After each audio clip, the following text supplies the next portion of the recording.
സാധാരണ ഗൾഫിൽ പോയിട്ട് തിരിച്ചു വരുന്ന പ്രവാസികളായ ആളുകളൊക്കെ കൊണ്ടുവരുന്നത് അത്യാവശ്യം വീട്ടു സാധനങ്ങളോ നാട്ടുകാർക്ക് കൊടുക്കാനുള്ള സാധനങ്ങളോ അത്യാവശ്യം എന്തെങ്കിലുമൊക്കെ ആവശ്യത്തിനുള്ള സാധനങ്ങളാണ് കൊണ്ടുവന്നതെങ്കിൽ ഇന്നലെ തിരുവനന്തപുരം എയർപോർട്ടിൽ രാത്രി 10 മണിക്ക് ഇറങ്ങിയ കല്ലമ്പലം സ്വദേശികളായ 2 പേര് കൊണ്ടുവന്നത് ഒരു ലോകത്തെ ഒരു നാടിനെ മുഴുവൻ നശിപ്പിക്കാൻ കഴിയുന്ന ഏകദേശം 4 കോടി രൂപയോളം വില വരുന്ന ഒന്നാന്തരം MDMA.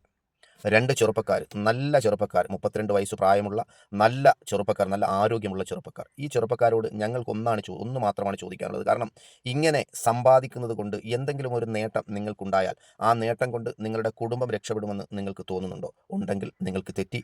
ഒരിക്കലും നിങ്ങളുടെ കുടുംബം രക്ഷപ്പെടില്ല. കാരണം ആയിരക്കണക്കിന് ആളുകളുടെ കണ്ണുനീരിൽ നിന്നുമാണ് നിങ്ങളുടെ കുടുംബം വളരുന്നത് എന്ന കാര്യം മാത്രം നിങ്ങൾ ചിന്തിച്ചാൽ മതി.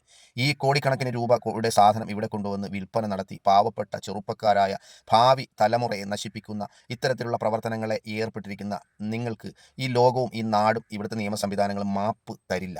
ഇന്നലെ രാത്രി 11 മണിക്ക് ആരംഭിച്ച പരിശോധന ഇന്ന് രാവിലെ 6 മണിക്ക് അവസാനിക്കുമ്പോൾ ഏകദേശം 1.5 കിലോയോളം വരുന്ന MDMA ആണ് ഇവരിൽ നിന്ന് പിടിച്ചെടുത്തത്. ഒമാനിൽ നിന്ന് വന്ന 2 പേർ, പിക്കപ്പ് ഓടിച്ചിരുന്ന ഒരാൾ, ടാക്സി ഡ്രൈവർ ഉൾപ്പെടെ 4 പേരാണ് ഇപ്പോൾ കസ്റ്റഡിയിലായിട്ടുള്ളത്. ഇതിൽ പ്രധാനപ്പെട്ട MDMAയുടെ മയക്കുമരുന്നിൻ്റെ വലിയ വിപണനം നടത്തുന്ന ഡോൺ എന്നറിയപ്പെടുന്ന സഞ്ജു ഉൾപ്പെടെ പിടിയിലായിട്ടുണ്ട് എന്നാണ് കിട്ടുന്ന വിവരം. രാവിലെ പരിശോധന പൂർത്തിയാക്കി ഇവരെ കൊണ്ടുപോകുന്ന ദൃശ്യങ്ങളാണ് നമ്മളിപ്പോൾ ഈ കാണുന്നത്.